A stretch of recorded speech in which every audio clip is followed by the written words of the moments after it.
Hello everyone. Today we will discuss about question number 8 NCERT exercise 5.6 class 12.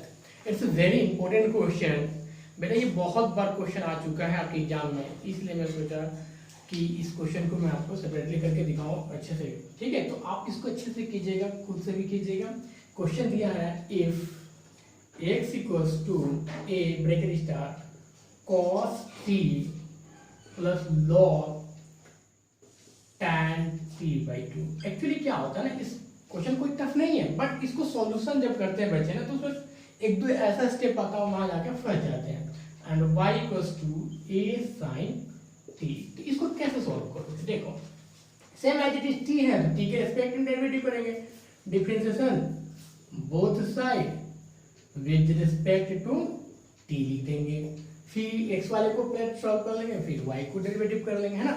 तो x वाले के लिए क्या होगा, dx upon dt, as you know a is a constant, ये अपना बाहर रहेगा, देयर आर टू टर्म्स, ठीक है।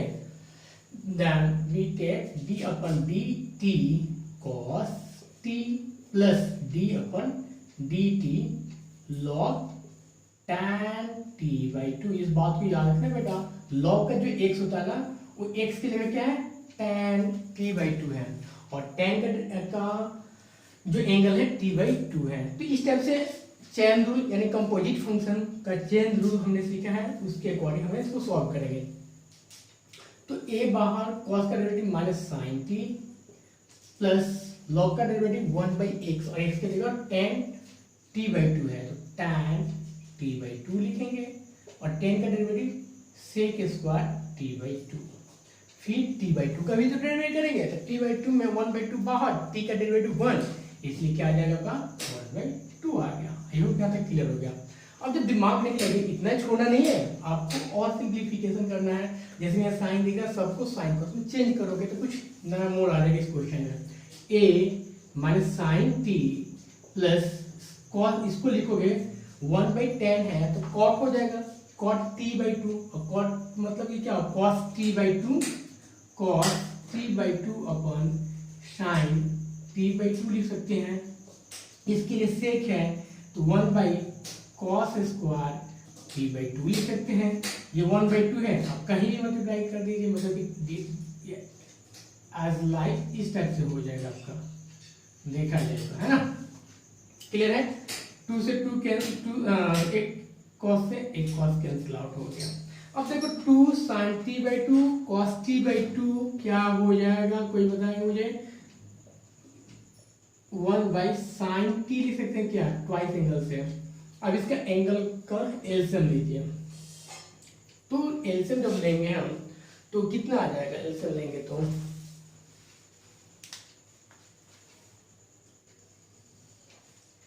एलसीएम ले रहे हैं तो आ रहा आपके पास dx upon dt equals to minus sine square t plus 1 divided by sine t। Then we get dx upon dt is equals to हो जाएगा 1 minus sine square t cos square t divided by sine t। तो cos x sorry यहाँ आपका आ जाएगा cos square t upon sine t। Overall आपका आ जाएगा dx अपन dt, एक इसका cos लोगे तो cos अपन साइन cot t, एक cos तो बच जाएगा cos t। ये आपका फर्स्ट इक्वेशन।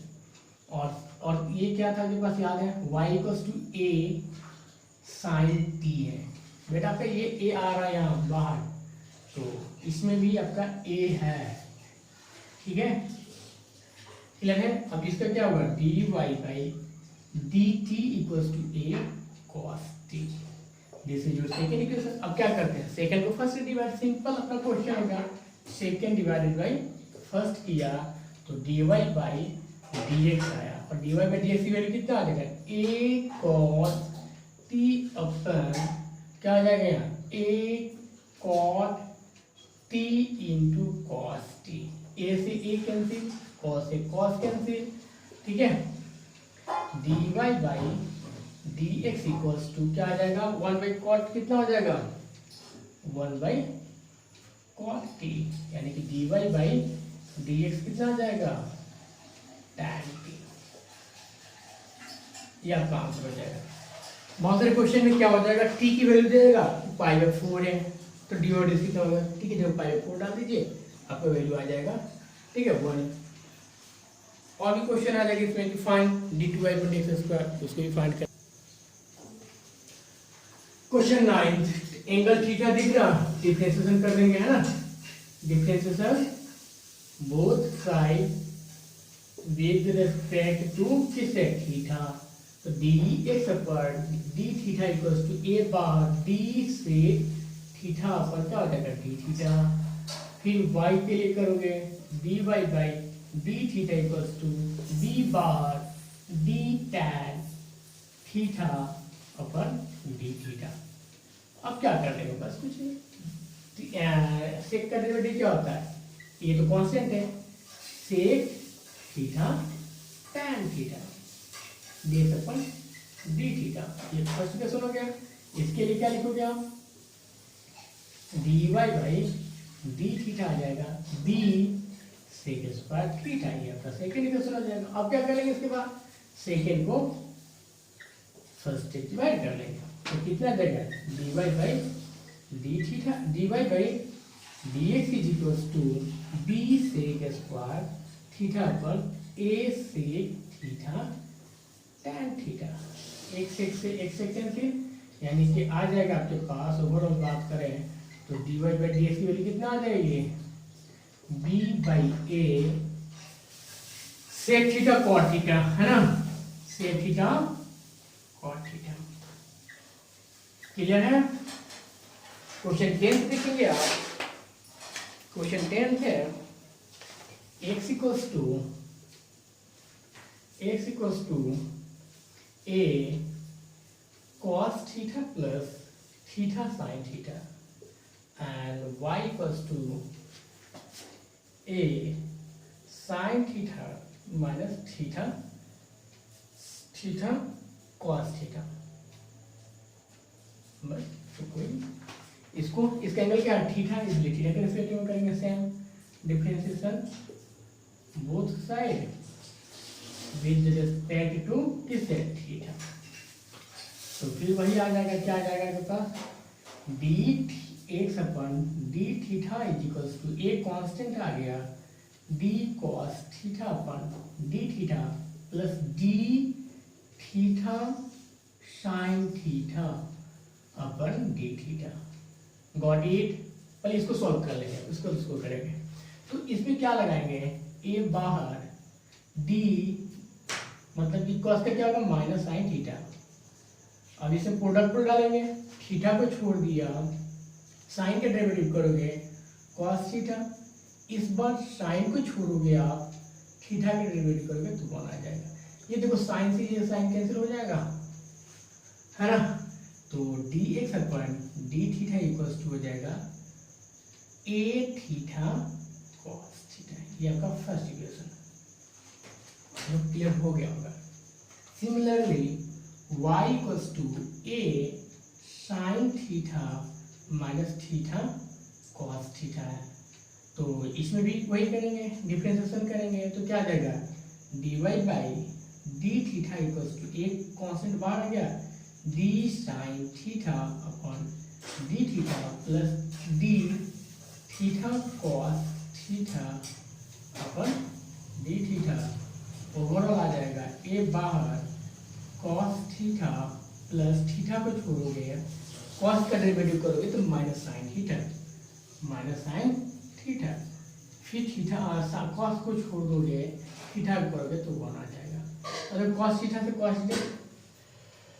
थीटा को छोड़ देंगे, ठीक है, तो देखो बेटा यहाँ माइनस है, बीच में माइनस है ना, तो यहाँ माइनस लगाएंगे, ठीक है, यहाँ माइनस आप लगाओ, तो यहाँ भी माइनस आ जाएगा आपका, देखो माइनस cos थीटा है, यहाँ का plus cos theta cancel out हो गया, तो dy बाई d थीटा की वैल्यू कितना आ गई, a माइनस माइनस प्लस हो जाएगा, थीटा साइन थीटा, ये आपका सेकेंड इक्वेशन। क्लियर है। अब देखो फर्स्ट है, सेकेंड है, अब क्या करना है आपके पास, मान लो डेरिवेटिव करना है तो कर लीजिए, सेकेंड डिवाइडेड बाई फर्स्ट, तो कितना होगा dy बाई डी एक्स कितना आ जाएगा a theta sine theta divided by a theta cos theta cut गया, dy बाई dx आ गया tan थीटा। ये आपका आंसर होगा। Question number 11 it's a very important question, आप देखेंगे, ठीक है, और बहुत इजी है और इम्पोर्टेंट है, ठीक है, तो उसको भी देख लीजिए आप। Question number 11 and last question है ना, और एग्जाम के लिए बहुत इंपॉर्टेंट क्वेश्चन है। तो लास्ट क्वेश्चन क्या है, question number 11, question number 11, if x equals to root over a sin inverse t and y equals to root over a cos inverse t, it's your first equation, it's your second equation। कुछ trick लगा रहे हैं और कुछ नहीं कर रहे हैं, थोड़ा सा ट्रिक लगाने की कोशिश कर रहे हैं और सॉल्व करने की कोशिश कर रहे हैं। जाहिर सी बात है पैरामीट्रिक फॉर्म में डायरेक्ट जैसे डेरिवेटिव कर सकते हैं आप, लेकिन अगर हम मान लो मैंने क्या किया, मल्टीप्लाइंग 1 and 2, मतलब कि सबसे पहले थोड़ा सिंप्लीफाई कर ले, फिर उसको डेरिवेटिव कर ले। जब मल्टीप्लाई करोगे तो एक्स वाई को एक्स के साथ मल्टीप्लाई करोगे, मतलब लेफ्ट के लेफ्ट के साथ और राइट को राइट के साथ, तो x into y equals to root over a sine inverse t into root over a cos inverse t हो जाएगा। यस या नो? अब दोनों का रूट सेम है, root a into root b को क्या लिखोगे, रूट ओवर ए भी लिखोगे, तो क्या हम इसको ऐसे लिख सकते हैं, root over a sine inverse t a cos inverse t लिख सकते हो क्या? अब देखो ए के पावर एन का फॉर्मूला क्या होता है, ए के पावर एम प्लस एन, यानी कि बेस सेम है तो पावर ऐड हो जाएगा प्रोडक्ट में, तो x y is equals to root over a to the power sine inverse t plus cos inverse t हो जाएगा। यस या नो?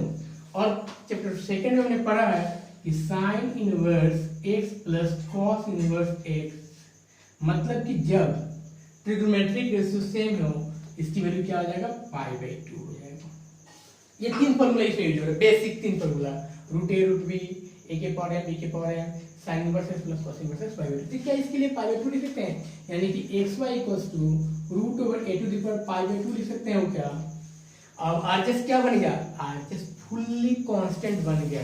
अब नाउ डिफरेंशिएशन कर दो आप, differentiation both side with respect to x, x के साथ करोगे, यहाँ प्रोडक्ट टू लें, एक्स को छोड़ा dy by d x plus y को छोड़ा dx upon dx equals to 0, तो कितना आ जाएगा, x dy by d x plus y equals to 0 और x dy by d x equals to minus y और dy बाई डी एक्स की value कितना आ गई, माइनस वाई बाई एक्स।